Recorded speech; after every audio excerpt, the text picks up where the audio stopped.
Democratic strategist Mark Penn said on Hardball, President Clinton reconnected through Oklahoma, right?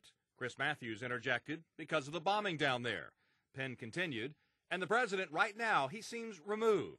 And it wasn't until the speech that he really clicked with the American public. Obama needs a similar kind of event. For any political strategist to use that as a political football is disgusting. Kerry Watkins is the executive director of the Oklahoma City National Memorial and Museum.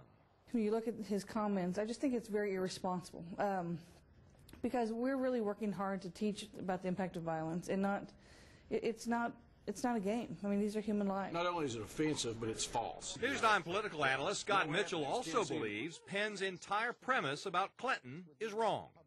The premise is silly. He didn't reconnect in Oklahoma City. He was in the middle of a massive battle with the new Congress, just like this president is, and it's not true. It had nothing to do with what was happening at the time. I just have to believe that President Obama and his folks really don't believe that. This is just some pundit trying to make a name for himself.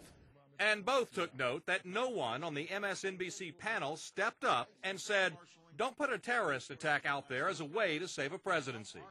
You got to look at the premise of that network. You really can't get any face time on that network unless you say something really outlandish or offensive. That seems to be the aspect of that network is outlandish, partisan, and insane. It doesn't matter if you're Democrat or Republican, black or white, I mean, rich or poor.